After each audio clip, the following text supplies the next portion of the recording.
Thank you, Mr. Chairman, and thank you, Director Mulvaney, for being here today. And I was intently listening earlier when you were talking about the statute and how the interpretation. I think you're exactly right.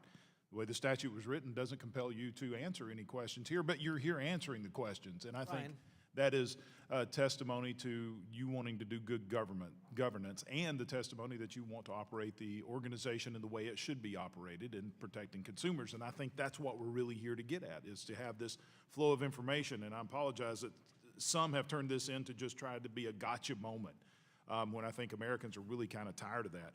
There's something that you said a little while ago that resonated with me, and you said the more we take in, the more we have to lose, which goes back to a principle that when I worked in the military and with 20 years in the IT industry, was you don't have to protect what you don't have. In other words, if you don't need data, don't have the data, don't collect the data.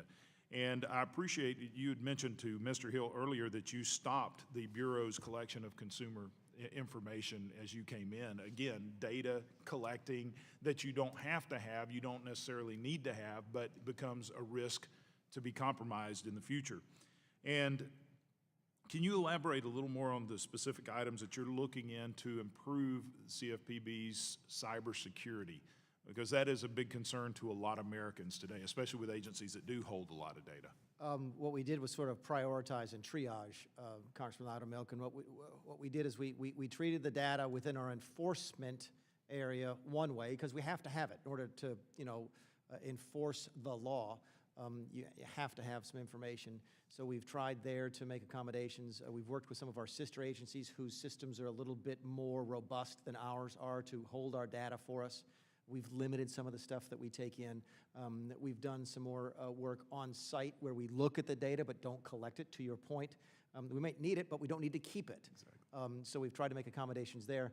We've not had as much, it's not been as quick over in the supervision area, another thing that we do there, which is different from enforcement. They're related but not the same, because we had those pre-existing relationships with, say, the Department of Justice when it came to enforcement, did not have those pre-existing relationships when it came to supervision, so it's been a little slower there.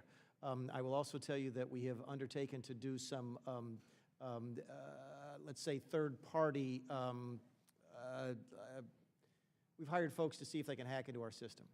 I don't want to go into more detail than that. I have talked to you about it privately, but we've done, I think, that which you would have done under the same circumstances to try and make sure that our systems are protecting the data so that we don't have the same type of problems that we sometimes accuse people of having in the marketplace. Well, I highly commend you, because of all the agencies that I have dealt with on this issue, you're the first one who has laid out a plan that actually hits what we should be doing, and I commend you for that.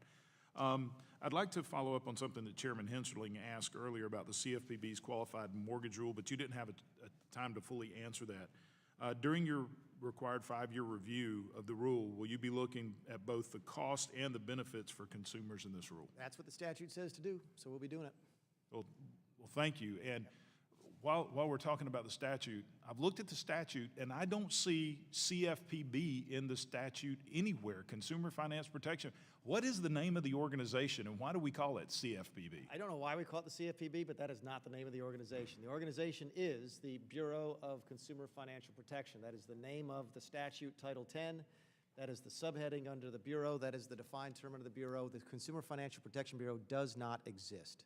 So I assume if there's any legal filings, it's all done under the name of the statute, not the CFPB? Or? The stuff that we send to the Federal Register is done in the name of the Bureau of Consumer Financial Protection. I was surprised to find out that our lawsuits are actually brought in the name of the Consumer Financial Protection Bureau, which surprised me, and it's a practice we're going to change. But the CFPB technically does not exist. Wow. One closing thought. Dealing with transparency, I mean, that's been brought up, and some blind accusations been made about your transparency here.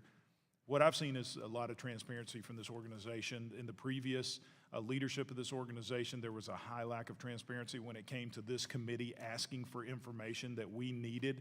And I believe and I hope that that will be different under your directorship, that we will get information that we request and ask for. I've said this to the chairman, I'll say it to the ranking member. Ask us for stuff, because I think you might be surprised once you know more about what we are, you might be more inclined to work together to help reform the place. Thank you for your work. Time of the gentleman has expired. Chair now recognizes